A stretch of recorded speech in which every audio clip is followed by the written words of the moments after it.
310 horsepower, 271 foot-pounds of torque, all-wheel drive, 9-speed automatic transmission with paddle shifters, 24-valve, dual overhead cam, 3.6-liter V6. Of course, I am talking about the 2022 Cadillac XT6 400. Welcome back to Rental Car Reviews, guys. It is December 1st, and I'm wearing my festive sweater, and I'm talking about what is possibly, potentially, maybe the best mid-size SUV for the money. Let's dive into this sucker. As you guys know, some little jerk pulled out in front of my daughter, wrecked her little Acura MDX. They put us up in a Jeep Cherokee for a rental car. It was a piece of crap. I reviewed that recently in a video, and they put us finally into a nicer vehicle, this Cadillac XT6, and I'm glad they did. All right, we'll start with the interior here. Nice, classy looking two-tone interior. Never mind the spot on the steering wheel. I don't know what that is, so I'm not going to touch it.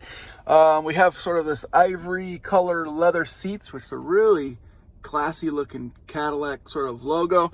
I do like the darker gray door cards with the ivory accent, and then sort of this wood grain kind of material on the doors as well as on the dash.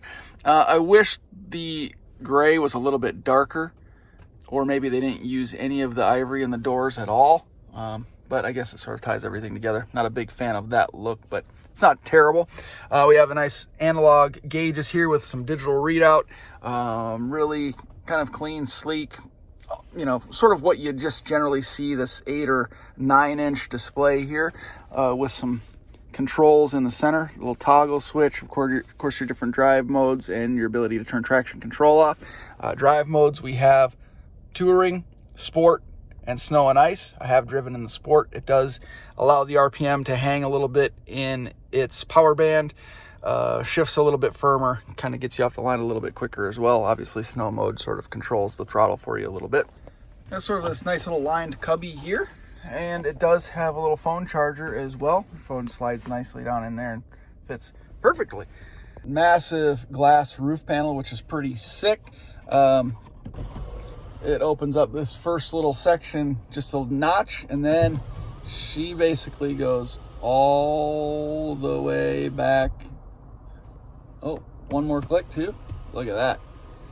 Oh, this thing's damn near convertible. One thing I noticed right away is this rear view mirror. There's like no frame around it. It's just kind of a hanging image of what's behind you. Kind of cool. Lots of space in the rear. This is a digital readout for climate control back here too. Nice little Cadillac there. Pretty classy little touch. Third row seats, and does have room for maybe a smaller adult or children. Exterior styling is really good in my opinion. I think a lot of these kind of mid-size SUVs, these little crossover vehicles, start to get a little bit sort of rounded out, or they look too much like a minivan. This one doesn't look like that. It kind of retains some of those really common kind of sharp Cadillac lines that they use. If you look at the Escalade, for example, those taillights are really sharp in the rear end. It looks really cool. They sort of brought some of that over to this SUV as well. I thought, especially in recent years, the Cadillac front ends are starting to look really cool. CTS-V's got a really badass front end. I think they did a great job with this SUV. The Durango, unless it's the SRT Durango, those front ends are kind of ugly. I think Ford did a good job with the Explorer, especially the Explorer Sport, of kind of giving it a more of an aggressive front end. The Cadillac, I think they did a great job on this one. Those aggressive looking LED lights, kind of some sharp angles and sharp lines in the grille itself. Nice fog lights, a little bit of those vents, even though they're maybe not functional. They kind of look cool. They add a little bit of dimension, a little character, a little texture to the front end. I think they did a great job overall. Some nice 20-inch wheels, some Michelin tires. I think they got a good combination here. This vehicle rides really, really nicely. As is typical with newer vehicles, it seems like the seats are getting more and more firm. They are heated. They're not cooled, which is interesting to me. But the leather feels really nice, and even though the seat itself feels a little bit firm when you sit in it, it's quite comfortable, and the longer you sit in it, the more comfortable it seems to become. Let's drive this thing, shall we? I'm gonna go ahead and put this in sport mode because we are part of the speed culture after all. I'm going to leave it in automatic, although manual mode is pretty fun. Paddle shifters, wheel mounted paddle shifters, cool in this thing. See if this thing will rip.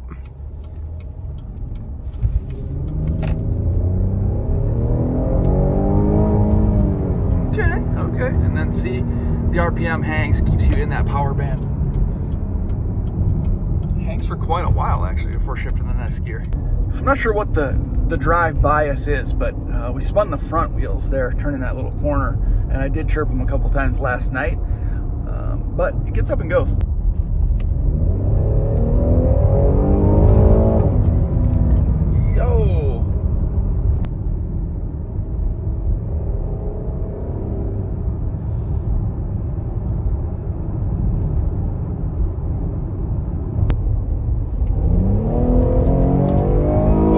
Torque steer actually. Whoa, really? From a roll.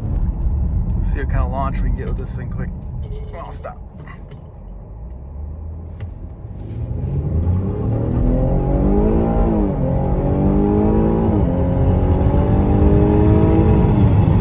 Man, we did a little 0 to 60. It gets up. It gets up. As tested today, these XT6s go for starting at about $55,000. So it's not a cheap SUV, but to get what you're getting, you can expect to pay that much. Really sleek, classic looking, sounds good, feels good, comfortable, rides smoothly. It's got plenty of power, but is it the best SUV for the money? It's just natural to compare things to vehicles that you currently own or vehicles you've owned recently.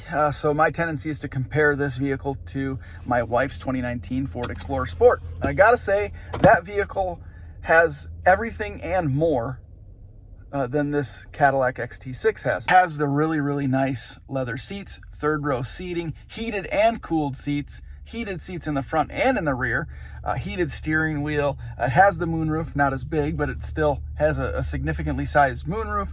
It's all-wheel drive. It sits up a little higher on 20-inch wheels, but the suspension has the vehicle up a little bit higher for more ground clearance, which is my preference. But that also is a twin-turbo 3.5-liter six-cylinder, so it has like 100 foot-pounds more torque. It has 40 or 50 more horsepower. It is the Explorer Sport, so it does have the black, more aggressive front end. So from an aesthetic standpoint, from a performance standpoint, has slightly better towing capacity as well, although just a little bit slightly. It does have more towing capacity. So it just, you know, I tend to even lean more to, it's faster, it sounds better, it's got a little more grunt, of course.